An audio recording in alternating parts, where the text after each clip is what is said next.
is a nonprofit association of cybersecurity companies that share threat intelligence with each other. But I'll with my colleague, I'll let introduce herself.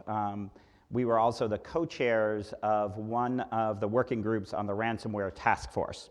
And that's what we'll be, and some of the results of that is what makes up our presentation today, and that is what we will be talking about. Thanks, Michael. My name is Megan Stiefel. I'm the Chief Strategy Officer, and I feel like I'm shouting at all of you. At the Institute for Security and Technology, we are the nonprofit organization that convened the Ransomware Task Force last year. So thanks for joining us this morning. Okay. So what we're going to talk about today is this concept of due diligence. And one of the things that emerged from the Ransomware Task Force, as we did our research and talked with incident responders and those that had been dealing with ransomware attacks, one of the things that became clear to us is that during that very stressful time, there was a plethora of guidance out there for what companies could do, but there wasn't a lot of concrete guidance for how to actually think about what to do when you actually found yourself on the receiving end of a ransomware attack. Now, there was a lot of things in the Ransomware Task Force report that were about what to do so you don't end up in that situation. But inevitably, some organizations, some people are going to find themselves in that situation. And so what we wanted to do was develop this concept of how do you actually ensure that you're making a good decision even during that very stressful time of a ransomware attack. And so that is what this presentation is going to be about. It's going to be about a structured way of thinking about what to do if you find yourself in the situation of having to respond to a ransomware attack. So, get the usual disclaimer. And I will let Megan talk about how the task force itself got started. Thanks, Michael. So as I mentioned, the Institute for Security and Technology convened the Ransomware Task Force actually late 2020, but we kind of formally launched it in January of 2021. We had, as the slide will tell you, over 60 experts from industry, civil society, academia, and governments, including the United Kingdom, the United States, and Canada, participating in the task force. We met, as it says, January through April. Some people say that we sprinted a marathon. We worked through 4 working groups, really focusing on how to better help organizations deter, disrupt, prepare, and respond to ransomware. As Michael mentioned a minute ago, we were very fortunate to have a diverse perspective, both technical and policy experts, members of law enforcement community, incident response firms, insurers, as well as a few academics in the conversation. The report that we issued in April of last year is called Combating Ransomware, a Comprehensive Framework for Action. The one thing I should note that was not on these slides, because when we had to submit those slides, we had not finished it yet, but we did release a progress report in May of this year. So we've updated some of the information and the statistics that we found shocking and produced that report. It's available on our website. I did touch on most of the pieces. I didn't mention, though, that we did also have several cryptocurrency analytic firms with us as well. So all in all, a significant effort with, I would say, a pretty impressive outcome. And so the outcome was the Ransomware Task Force framework. And we really looked at how you think about dealing with ransomware in 4 broad buckets.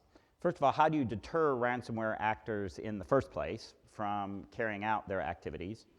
How do you disrupt those ransomware actors, and particularly their business models, since for the most part, most ransomware perpetrators are in it for the money. The third part was how do you help organizations prepare to be better prepared for defending against ransomware and making it so that they're more resilient. But then finally, the last area, and the part that Megan and I were specifically in charge of, was this idea of how to respond to ransomware attacks more efficiently and effectively. And so the report made 48 recommendations across all 4 of those areas. They addressed primarily policy and process issues. So this was not a technical report about, buy the snort tabulator and this other kind of technical widget or that sort of thing. It was about policy and process recommendations. And it was focused on the US because that was the majority of the people that were involved, along with some of our neighbors to the north. from Canada. One of the other efforts we've had ongoing is to try to internationalize the recommendations since then.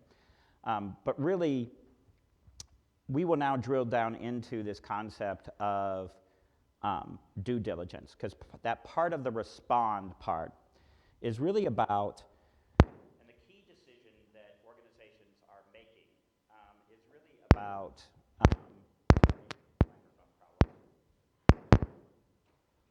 the key decision that a lot of organizations are making is really about whether or not to pay a ransom.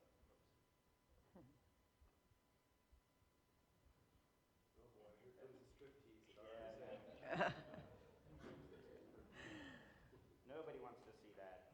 Absolutely nobody. There we go. All right. So one of the key issues is when a company actually is in that situation, the key decision they're actually having to make is whether or not to pay the ransom. And the issue that we found is that many companies and organizations don't really think through or have a structured way of thinking through how to actually make that particular decision. And in some cases, it will in fact actually be in the short-term interest of, it might be in the short-term interest of a company to pay a ransom. But it also might not be. And actually figuring out how to make that decision is more complicated than it seems. But there is a way of thinking about that that is very important. And the last thing that I will say is that as different governments have looked at this issue, they are starting to put more and more restrictions on whether or not it's actually legal to pay ransoms. For example, in this country, if you have to comply with the Treasury's Office of Foreign Assets Control guidance and ensure that you are not paying a prohibited entity. So that actually has to weigh into the decision-making process. And that liability for paying that entity, even if you don't know that it is a bad entity, that's your problem, not Treasury's. So from that perspective, it's important to actually begin to adopt this idea of due diligence, this concept of actually going through and figuring out and having a documented, structured way of thinking about how to actually make that decision about whether or not to make a ransomware payment. So just to build a little bit off of what Michael just mentioned, one of the things that we also found was that not everyone had in their incident response plan ransomware as a potential incident to respond to. So in addition to adding ransomware to your incident response planning, this idea of due diligence came to us in thinking about, now you're the victim of ransomware, not only do you need to respond to this, but you also need, as part of your response plan, think about whether or not you're going to pay. We all know that all cybersecurity incidents are quite stressful. The decision to pay without adequate facts is always a dangerous one. As Michael just mentioned, there are a number of considerations that we're aware of underway, in addition to the sanctions issue about whether or not it should be lawful to pay ransoms any longer. And of course, we know with all cybersecurity incidents, there is this risk of reputational harm. Certainly in the case of ransomware, that reputational harm risk could be perceived as even greater because of the concerns around, in particular, where the proceeds of ransomware are going. What's the societal impact of ransomware? Where are these funds being deployed in the underground economy that are fueling other types of unfortunate and kind of malicious and illegal activities? So the idea is to think about employing and developing a due diligence strategy to help manage and mitigate some of these risks in the process. So let's talk a little bit about what we actually mean by due diligence, right? So what we mean by due diligence is really actually by that first bullet there, assembling the relevant knowable information. And it means analyzing that information that you collect and then making a decision based on it. Now, I know that sounds simple, and we're going to talk about what that actually means underneath all of that. But we also want to be clear that you're never going to have perfect information. And when you're in the situation of dealing with a ransomware attack, you also do not have time to do exhaustive analysis that follows every possible permutation, that checks every single box, that dots every single I or crosses every T. So you're not going to have unlimited time to do that. You're not going to have time to do that kind of exhaustive analysis. But if you adopt this concept of due diligence, it will enable you to think about the problem in a structured way that will give you greater confidence that you have arrived at a good decision. And more importantly, it will enable you to document how you arrived at that decision so that you can actually back up your decision later on, and that you can feel confident that you have made a decision based on the facts and analysis rather than emotion. So assemble, analyze, decide, right? What are we looking at when we're thinking about, well, I think Michael just touched on a number of these, but the idea of assembling and thinking about sort of this knee-jerk reaction of let's hit the easy button and we'll just convert our fiat to crypto and we'll just pay them and we're off down the races and everything's back to normal and it's all fine, of course, is not the way most of these ransomware incidents go. Among the challenges that we think the due diligence mindset and kind of approach will help to address are, again, this idea of making sure that, among other things, we're taking into consideration, organizations are taking into consideration the range of external actors who will be reviewing the outcome of this, including, as it says there, customers, shareholders, investors, the media. And again, thinking about that the decision to pay this ransom was not an easy one and that it is based off of the best kind of analysis by the organization that has assembled all of this, kind of the process through which they will make the decision about whether or not to pay. We always emphasize, at least it's one of my primary rules of the road, is to say that process is your friend. So the more you are able to kind of exercise your incident response plan that deals with ransomware and include a due diligence strategy, the idea of kind of having a thorough process, we would argue, is one pathway to reducing the stress and chaos. I will note that Megan is a recovering lawyer, so hence the process is your friend. No, the recovering. Yes. And none of this is legal guidance. So I think when you actually look at the literature and you go out and you talk to auditors and you talk to those that do due diligence for a merger and acquisition, when you look at the what that actually constitutes, there's a lot of different flow charts out there, and you can find all sorts of different ones. But when you boil them down and you look at what they say from a conceptual standpoint, the first place they always start with is, what situation are you actually in? And that means actually understanding the full ramification of what has happened to your organization. What of your systems have actually been affected, right? And we're going to go through each one of these steps here in a little more detail. But it's actually understanding the status of your organization first, which I know sounds like the obvious place to start, but many times we've discovered, particularly in our interactions with companies and those that do incident response, it's striking how often that has not happened until they get all the way to the end of the process and they're like, wait, what are we actually fixing? So it's actually important to start with that step. Then you're actually gathering the information that's actually relevant. And this is where your incident response plan comes in, because you don't want to be making this up during the middle of a crisis. You actually want to know what kind of information you would need before you start down this path. You actually want to do the analysis, and then you want to, and again, that's the part, and some of that may not be complicated, right? This is not necessarily running AI and machine learning models on it. When we say analysis, it means actually thinking rigorously about it, but it may not be more complicated than using a spreadsheet and a napkin.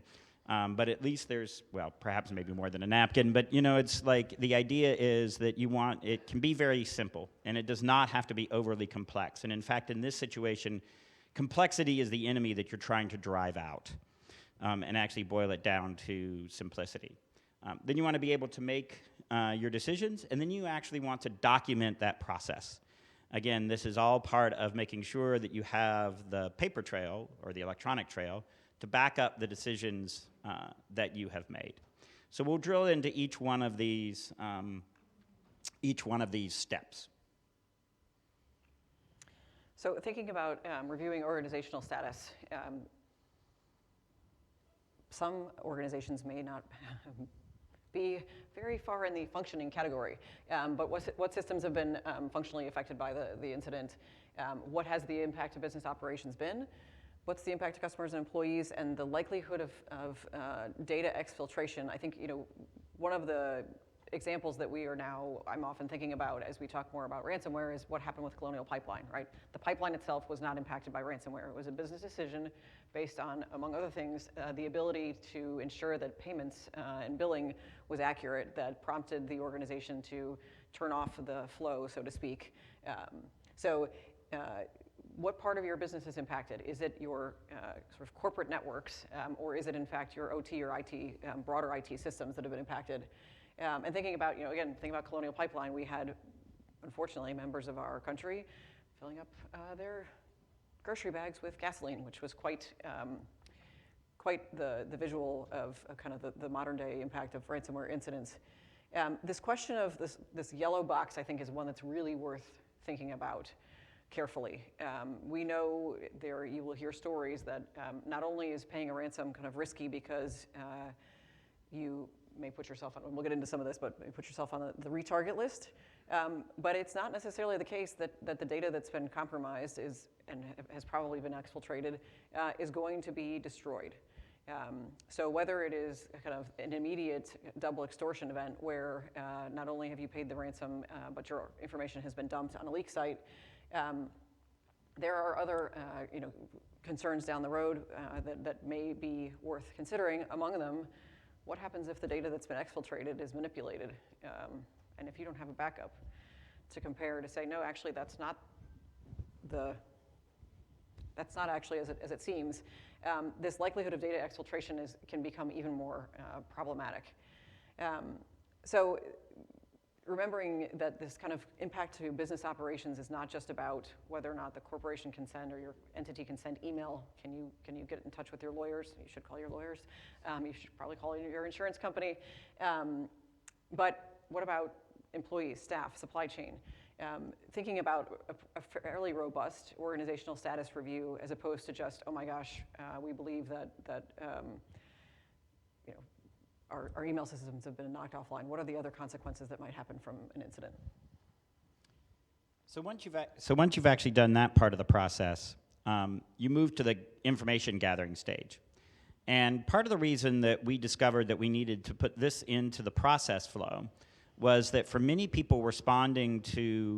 people involved in responding to a ransomware attack are very technical cyber people. And so they tend to focus on the technical information that is actually associated with the ransomware attack.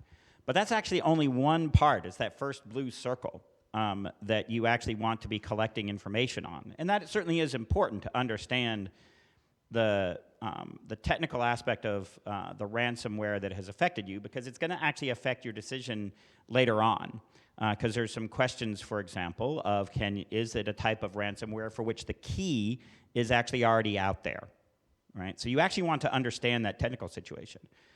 But you actually also want to be really thinking hardcore about what is my actual revenue loss? Again, identifying that data. If there actually has been data stolen, what is it? So that we can have at least some idea of the damage that it could cause, or is it essentially information that's already in that's out there in other forms? I was going to say the yellow pages, but nobody has those anymore, right? Or the white pages. I'm just dating myself. So really coming to understand that. Also understanding and involving the legal obligations. What are your obligations not only to your customers, but in terms of the laws that you have to follow? What will be your notification requirements if it actually turns out to be a breach? How much is that going to cost you? Then you also have to understand whether or not actually making the payment is legal in whatever jurisdiction you are in. And finally, as Megan noted, for those entities that have cyber insurance, what does the actual insurance cover? Some insurance companies have moved to saying we will cover the cost of recovery. We will help you buy new IT systems, for example, but we will not pay the actual ransom amount. That's no longer covered. in your policy. So that it has to factor into the cost-benefit analysis. So, right, gather, analyze, decide. We're thinking about analyzing the information. As we noted, a series of questions can be helpful in guiding this step in the process. Thinking about what's your company culture? Are you comfortable with being known to pay ransoms? Will you actually be saving time in paying the ransom? Again, go back to Colonial Pipeline. I think when they got the keys, it turns out that it didn't actually work immediately, and so shockingly, the keys that the bad guys gave them didn't work so well. So you're out a bunch of money, and you don't actually have access to your data back. Not the best position to be in. What costs will be incurred regardless of payment decision?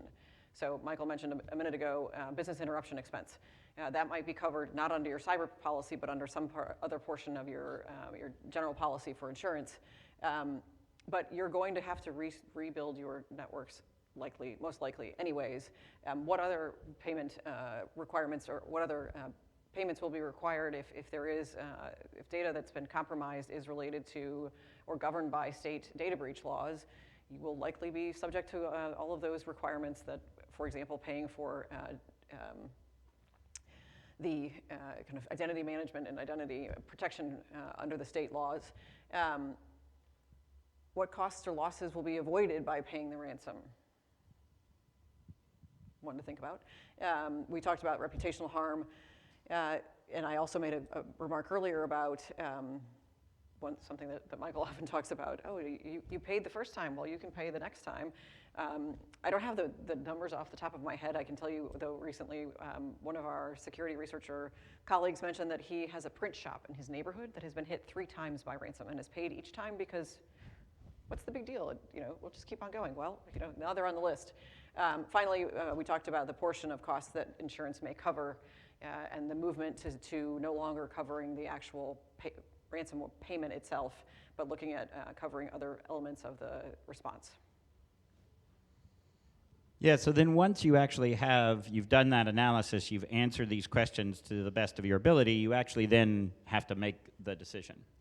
And hopefully that analysis will enable you to clarify what the costs and the benefits actually are against that decision about whether or not to pay a ransom. And it may turn out that the analysis generates counterintuitive results that were not expected. Because it turns out that the vast majority of costs for an organization might turn out to be, they're going to incur them regardless of whether or not they pay. And that it may not save that much time. But at the end of the day, there is no question in my mind that for the most part, this remains a judgment call. Because the analysis will probably be at least partially ambiguous. That is the nature of these kinds of situations. But what the analysis should do is also have eliminated most of those extraneous issues and enable you to actually make this decision based on the best analysis that you can do under the circumstances. What the analysis we've talked about will not do, right, is what are your reporting, it might reveal what your reporting obligations are, but if you don't have those obligations, are you going to report to law enforcement or other government agencies about the payment or the incident? Now, here in the United States, that's about to change. For some. If you are a covered entity, if you're a critical infrastructure company here in the United States, within the next couple of years, there won't be a choice in this matter. You will be reporting because of the recently passed incident reporting law. You're going to have a choice about whether or not to acknowledge the ransomware attack publicly. And you're going to also have to make a decision about whether or not you make that payment decision public or not. And all of those factors have to go into your flow from the decision that you make that you then have to subsequently have to talk about. And so these are, and again, I think of this as a feedback loop. If you get to that last statement about making the payment decision public and you're like, ew, I really don't want to do that, then maybe you shouldn't be doing it, right? And think that through. And I think that will put the decision in a much better place. And then I'll let Megan talk about the last part of this. So documenting decisions, and again, I think it's worth emphasizing that it's probably always good to call the lawyer because they may have a specific guidance on how to best document this, what information is specifically to collect and document in the decision-making process. But this idea of creating an auditable trail for decisions, developing succinct explanations for the decisions, and then reducing the likelihood of another successful attack. So obviously working to reduce or eliminate the vulnerability through which the ransomware incident began. The idea of an auditable trail, so one of the, as Michael mentioned on the prior slide, talking about working with law enforcement. In the OFAC guidance around ransomware payments and sanctioned entities, there is definitely a policy sort of statement for sure, but definitely strong policy guidance that says, look, if you come forward and work with law enforcement, we will give you, that will help you because it is, as Michael also mentioned, a strict liability offense. Turns out you did all your due diligence and you didn't think you were paying a sanctioned entity, but in the end you did. Having worked with law enforcement, Treasury has said will sort of reduce your likelihood of having a substantial penalty. And that auditable trail can help you in your defense or sort of your plea for relief from Treasury for any penalties. Succinct explanations for decisions. This is something that your PR team is also, public relations team is also, depending on the size of the organization, one that's worth including always in your incident response planning. How are you going to talk to the public about this? How are you going to talk to those other stakeholders that we identified a few minutes ago, your shareholders, your customers? And then, as we already talked about, so thinking about how do we reduce the vulnerability space through which the organization was first targeted, so that they don't, if they decide to pay, they don't again end up on that list of, oh, these guys pay, these guys are suckers, we'll go get after them again, guys and gals. So what we would say sort of in conclusion, and then we'll open up to questions from the audience, is that due diligence, as we've talked about it here, is not technically complex, right? This does not require, an advanced engineering or physics degree to actually understand what we're talking about. But it is exceptionally organizationally challenging, right? It is not something that can be done on the fly. It is something that has to be done in advance and prepared for and put into the incident response plan. And it will not inform every decision that you have to make during a ransomware attack, but it will ensure that you're not missing key pieces of information, and that, again, I come back to that you're making the decision based on the best information possible. And we really started down this path after listening to multiple incident responders talk about their experiences going into companies and saying, all right, you've called us in to help with the incident response, and the company management is like, okay, well, let's just pay. And they're like, whoa, we haven't even looked for shadow data. What's shadow data? Like, we haven't even checked to see if the key is available on No More Ransom, right? We need to do all those steps first before we actually make this payment. That's when we started when Megan and I realized that we really needed to start talking about this idea of due diligence so that you have a clear justification for whether or not you're making payments. And ultimately, part of this is, in our view, that we can reduce the likelihood that companies will pay. Because it is also our contention that when you do the analysis and you actually look at the costs that you're incurring one way or the other, the benefits that actually may not flow from it, that the case for paying ransoms actually shrinks. And that is one of the things that we want to do, is to actually shrink the number of entities that are paying the bad guys, because that is one of the reasons that ransomware has exploded as a type of cybercrime, is because people are paying, and the bad guys are making tremendous amounts of money. We have a whole other talk on how we don't actually know how much money they're making, but suffice it to say, it is a very large sum of money, and that is why this has exploded as such a big issue. And so by conducting this due diligence, if it A, makes companies better off, but B, reduces the number of entities that are actually paying ransoms in the first place, that's a broad advantage from a social standpoint. But the last thing I will say is you have to commit to this process before the attack happens. You are not going to be able to decide to do a due diligence process when the house is already on fire. That is not going to be possible. So this has to be something that you commit to, again, and this is not at the technical level. This is at the level of the CEO. This is at the level of the leadership, the executive director of an organization, actually committing to this process before anything ever happens. And sometimes that's hard because it's hard to think, will this ever actually happen to me, right? But what we know is that any organization can end up being the target of a ransomware attack. The ransomware perpetrators are not particularly picky about who they go after. And that anyone can end up, any organization can end up in this situation. And so therefore, any organization needs to think through what they would do if they found themselves in this situation. So that is our thinking on the concept of due diligence in a ransomware situation. And from here, we are actually happy to take any questions that you might have.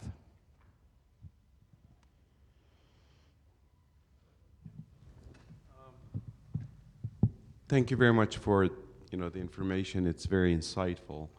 I work for the Housing Authority of the City of Pittsburgh. Mm-hmm. So we are a government agency. We don't sell products, but we provision services. My question to you is are there any consulting firms or companies that offer the due diligence service that you would recommend that we could partner with? Yeah, so this is actually something that Megan and I have started talking to organizations about. There's nobody that formally does this that we know, but most of the incident responders that we know of are starting to move more in this direction. And even if they haven't explicitly adopted our model, they are trying to lead you through this process. All right, it's a great talk. You had a great phrase of the fact that you have to shrink the number of entities that are actually paying these ransoms. I absolutely agree with that. You're supposed to protect the financial economy that we're living in.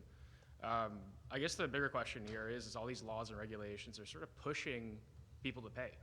Like, there's no reason to pay for ransomware extortion unless your reputation is on the line, and that's what it is from notification. I guess and maybe, I don't know if this is a quick Google search on my part, but does the recommendations, or are the recommendations you're proposing, do they also include incentives for the organizations to actually move towards, and the government is actually going to provide incentives for them to improve their security, because humans are notoriously bad at planning if there's no reward, right? So it's a great question. The answer is in part, I would say, at least that's my part of the answer. Michael may have a different part of the answer. But so on the incentives piece, ransomware is a symptom of a broader problem, and that is largely the kind of the imbalance in the incentive structure. But specifically with respect to ransomware, in the task force report, which is actually, we have a picture of it on the next slide, we also called for there to be the establishment of cyber response and recovery funds, ransomware response and recovery funds. That actually did pass last year. It was in the infrastructure bill. $100 million was, I think if I've got that one right, so $20 million over the next 5 years to help organizations, including private sector entities, manage response to cyber incidents, so that could include ransomware incidents. There was also $1 billion worth of money appropriated for state and locals to improve their situation with respect to vulnerability management, a whole host of cyber-related requirements. So I think that's part of the solution here, but of course we also have to look at why are we in this place in the first place. It's because we have lots of buggy software, and I do feel the need to sort of invoke Alan Friedman, who will say it's not an answer, you can't just nerd harder, right? There will always be, this is the nature of software development, there will always be vulnerabilities probably, but how do we work on other incentives measures so that we have fewer buggy products and buggy code coming to market, and a more streamlined process to identify those vulnerabilities, patch them, and get those updates out to the ecosystem, I think is something that's still worth further exploration. I will just pause and then turn it over to Michael to say, I think the measures that the procurement requirements are now coming into place, both for kind of under the, I'm losing my thought, the DFARS, the Federal Acquisition Regulations, for both DoD and general federal do have requirements around better security capabilities for products and services that the government is buying, which will help raise kind of the overall bar in the economy for the security of products, but we're still, I would argue, a ways to go. Yeah, and I think that in broad terms, as we become a more digitally dependent society, and as we have now started to connect things to the internet that are not just business IT systems, the nature and the requirements for both the stick and the carrot, if you will, from government for companies to invest in cybersecurity is going to grow. It is one thing if your spreadsheet crashes. It is another if your connected car does. And it's another thing yet again if your pacemaker gets hacked, right? And so those things are going to change the dynamic of the incentive and requirement structure in the economy overall. Absolutely. Thanks. Hi, I'm Stephanie Helm with the Mass Cyber Center, and we work a lot with municipalities. So I want to first thank you for the task force report. We tracked everything. We actually made this the centerpiece of our municipal summit last year, and we're going to follow up with some of the things that you have. One of the things that I'm retired Navy, so I'm really big on planning, and I'm often distressed at how many small organizations, municipalities, do not have an incident response plan. And if they do, they task that to the IT person. And I was just struck by, the list of questions that you should have in advance really says the IT guy can answer question 1, and everybody else has to, chip in on questions 3 through 5 or whatever. So I would just encourage you to boil this down, to put I understand there's going to be a blueprint Yes. coming out. If these questions are not in there, if you could, include them or make it as an appendix, that'd be great. So thank you. Yes, thank you. Yeah, the blueprint you mentioned is something called the Blueprint for Ransomware Defense that responds to an additional recommendation from the task force or action, which was to develop a concise set of recommendations, particularly to help small and medium-sized enterprises. There is, of course, the NIST ransomware profile that can help kind of larger enterprises manage their risk, but this blueprint that we expect to launch later this summer is really targeted at these small and medium-sized enterprises. It also will include options for tooling. So, but the implementation piece is one that the blueprint will not address, but we will. Thanks for the reminder, and I noted that too when I was getting ready for this morning. Oh yeah, we need to go back to put these questions in that blueprint. So stay tuned for more. Yeah, and I would just add to that we have long argued that one of our big challenges in cybersecurity is we keep trying to treat it as if it were purely a technical problem when it's not. And that's actually been one of our big hindrances in doing better in this space is that we keep trying to put it all on the IT guy that we keep in the closet downstairs and hope we never have to talk to, right? But that in reality it has to be something that involves the whole organization. Hi. I haven't read the report, so the answer to my question may be in the report. But what I didn't hear in your presentation about with respect to due diligence was anything about preventing or protection strategies. It seemed like this talked about what to do after you've already been hit. Make sure you have a plan on how to deal with it. But I didn't hear anything that said what should you be doing beforehand to protect yourself from it or to mitigate the effects of it. Yeah, so you're right, because when you go back to the original report, this was actually focused on just, if all the other stuff had failed, right, which it inevitably will in some occasions, this is what you can do. But yes, absolutely. We talk a lot about how, in the report, that we need to adopt a mindset of defense in depth, and that the idea is to make yourself a more resilient organization. So I'll pick on Colonial Pipeline just for a minute there because they're so prominent in the news. But again, to go back to Megan's point about what actually happened there, the adversary did not get into the operational technology that ran the pipeline. But what the company could not do was they could not say with a surety that the business IT system was not, in fact, connected to the OT system in a way that was defensible.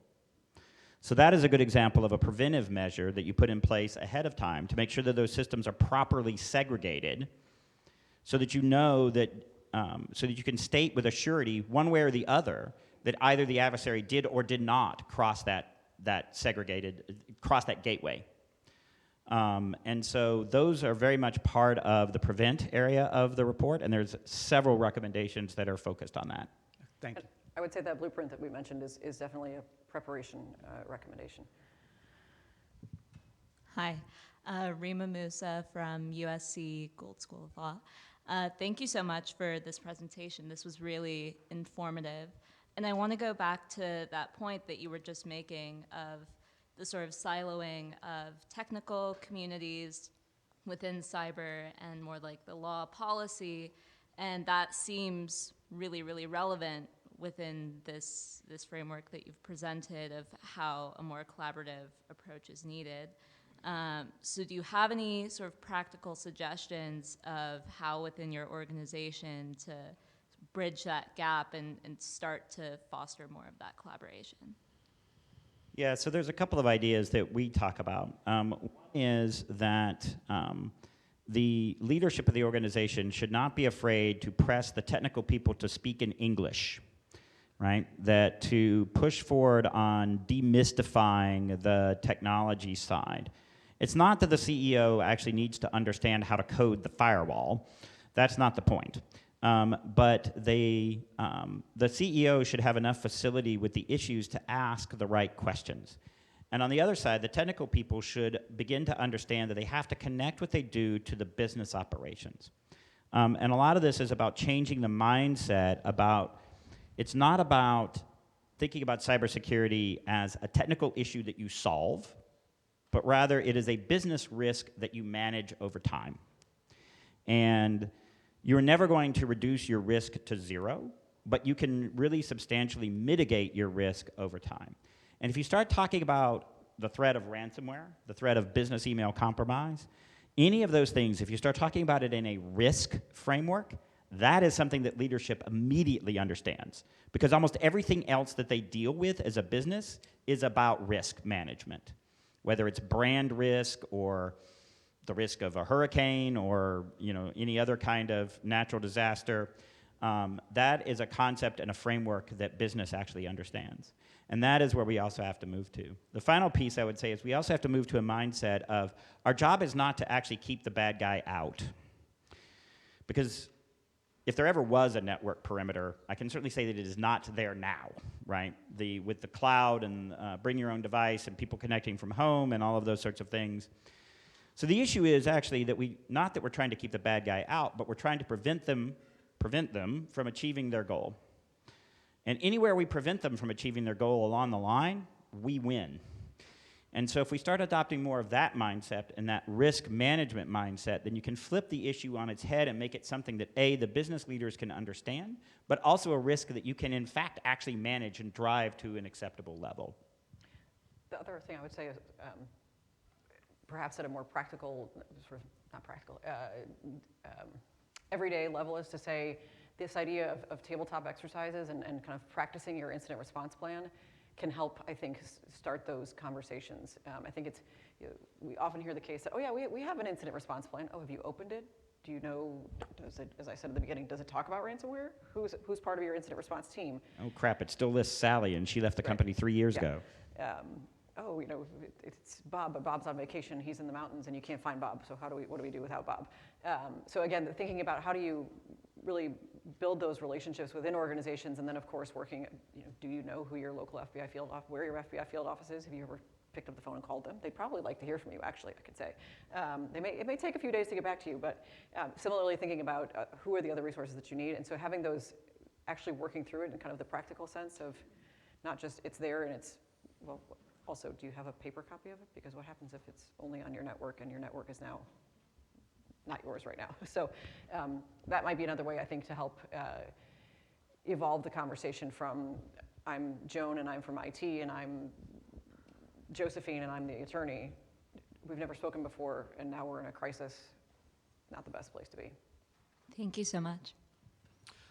You know, your last statement is an incredible segue to my question comment, because for the past 7 years, I've been doing just that.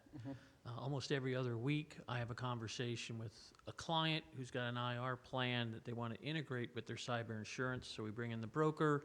If we're lucky, we'll get the underwriter or carrier to join the conversation. My concern is based on those several years of experience. I'm of the concern that you underrepresent both the involvement and legal significance of that cyber insurance contract that your firm signed into.